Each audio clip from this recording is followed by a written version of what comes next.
नमस्कार बच्चों, आज आपका निबंध में लेके आया हूँ वृक्षारोपण। वृक्षारोपण में क्या होता है बेटा?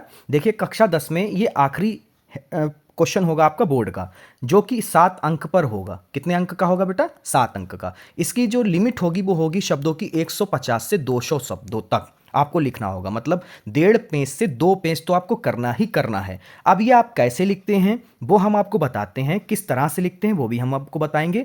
और भी ऐसे आपको अगर ढूंढ रहे हैं कि सर आप हमें सारे के सारे इंपॉर्टेंट जो निबंध हैं वो मिल जाए, तो आप मेरे चैनल की प्लेलिस्ट पर जाइए। आपको एक प्लेलिस्ट मिलेगी निबंध की, उस पर देख लीजिए। जितने भी हैं बेटा, जितने भी निबंध हैं सब देख लीजिए।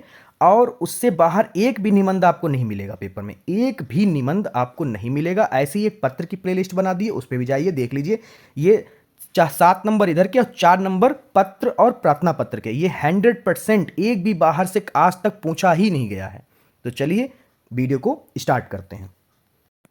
तो सबसे पहले आप टॉपिक डालेंगे टाइटल मतलब वृक्षारोपण। रूपरेखा इस तरह से तैयार करेंगे। नंबर 1 प्रस्तावना, नंबर 2 वृक्षों का महत्व, नंबर 3 वर्तमान पर्यावरण समस्या क्या है हमारी, नंबर 4 वृक्षारोपण के लाभ, कि वृक्षारोपण अगर हम करें तो हमें क्या लाभ होंगे। फिर आप उपसर्ग डालेंगे, यानी कि रिजल्ट क्या निकलेगा इसका। सबसे पहले हेडिंग है, आपको पता ही है, प्रस्तावना हमेशा डाली जाती है, यानी इंट्रोडक्शन। वृक्ष प्रकृति की अमूल्य देन है, इसके बिना पृथ्वी पर जीवन की कल्पना नहीं की जा सकती। वृक्ष हमें शुद्ध वायु, भोजन और औषधियाँ प्रदान करते हैं, इसलिए वृक्षारोपण अत्यंत आवश्यक है। वृक्षारोपण का महत्व, दूसरी हेडिंग आप डालेंगे कि क्यों वृक्ष हमें, वृक्षों मतलब वृक्षों का महत्व, क्यों हमें पेड़ पौधे आवश्यक हैं। वृक्ष ऑक्सीजन देते हैं और कार्बन डाइऑक्साइड को अवशोषित करते हैं।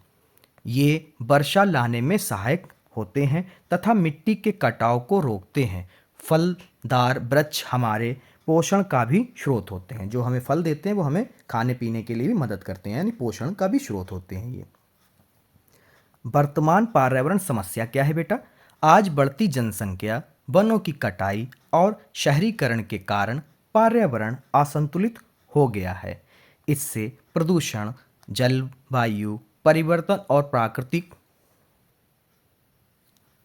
आपदाएं बढ़ रही हैं। अब अगली हेडिंग है हमारी, वृक्षारोपण के लाभ। वृक्षारोपण से पर्यावरण संतुलित रहता है, तापमान नियंत्रित होता है और जैव विविधता सुरक्षित रहती है। यह मानव जीवन से स्वस्थ बनता है।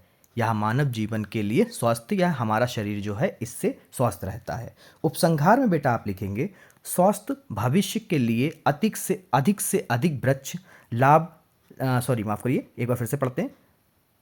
स्वस्थ भविष्य के लिए अधिक से अधिक वृक्ष लगाना और उनकी रक्षा करना हमारा कर्तव्य है।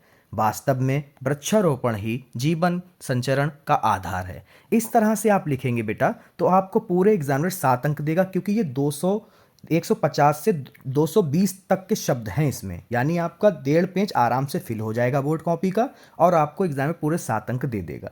तो इसी तरह से अगर आप निबंध आपके सारे तैयार हो जाएंगे, और अगर आप पत्र तैयार करना चाहते हैं तो आप हमारी प्लेलिस्ट पर जा सकते हैं। पत्र की हेड हमने प्लेलिस्ट बना दी, वहाँ पर जाकर विजिट कर लीजिए।